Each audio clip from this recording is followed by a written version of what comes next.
At the dawn of the 20th century, scientists and progressive thinkers believed that they had the solution to society's ills: eugenics.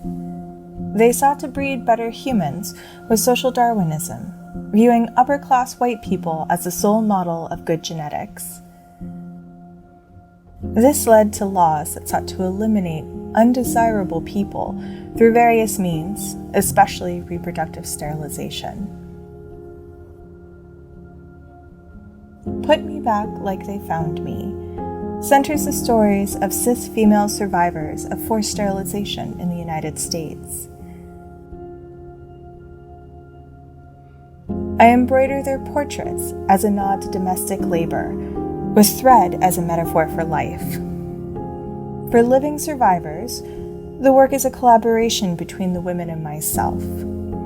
Each portrait contains a chosen element that has significance in their lives.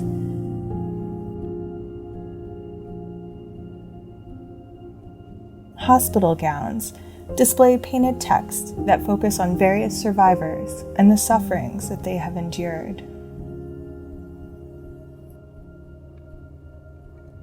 Carrie Buck was the test case for choosing vulnerable, marginalized people who were deemed unfit. Buck was raped at age 17 by a member of her foster family and gave birth out of wedlock, leading to her institutionalization.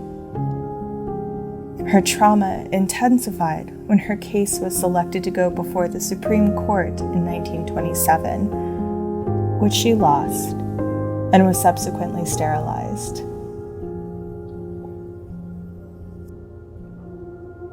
Many states created eugenics boards, where mostly institutionalized people were sterilized, often for the simple offense of being poor, disabled, or in the case of women, deemed promiscuous, whether true or not. California, my birth state, is guilty of sterilizing so many people that Nazi Germany imitated their methods to begin eliminating entire populations. After World War II, states targeted specific communities of color to maintain a white majority. In the South, Black women were so impacted that they called the procedure a Mississippi appendectomy. Nationally, Native women were sterilized so much that the future existence of several indigenous nations is at risk. Latinas in California were seen as a population threat. During the 1960s and 70s, doctors at USC LA County Hospital sterilized these women without their knowledge or coerced them through lies. One such woman was Melvina Hernández, whose already traumatic life was amplified when she was sterilized after giving birth to her son. Unaware she had been sterilized, Melvina had an IUD put in. Melvina's case was part of lawsuits filed against the hospital, but the judge still found in favor of the hospital doctors. Melvina remained resilient through her loss and is a strong presence in her grandson's life.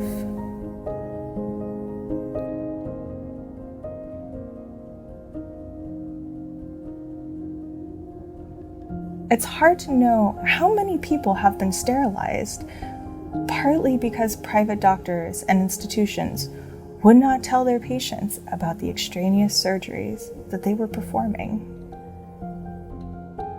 In 1972, Mithra Ratne was a librarian at Washington State University, while her husband worked on his Fulbright. The excitement about their first and only child was quickly extinguished when her doctor performed a coercive hysterectomy. As new immigrants from Sri Lanka, scared of their visas being revoked, they could not report the doctor to the police. Mithra lives with her daughter's family, and she's shown here with her granddaughters as a nod to her hope for the future.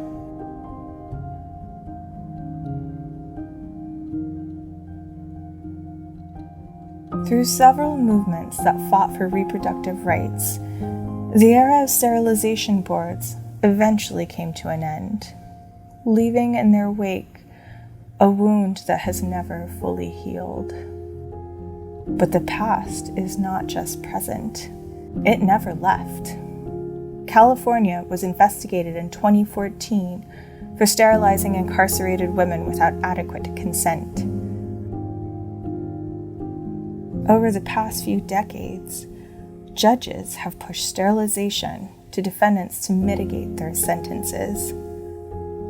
Donald Trump has often cited superior genes while enacting white supremacist laws and executive orders that reinvigorated eugenics for the 21st century.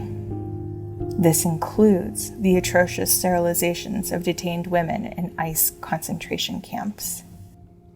These stories are reminders that each eugenicist's belief or law has tragic costs. We as a society owe these survivors and their memories our care and demand for justice, in addition to finally ending these cruel violations for present and future generations.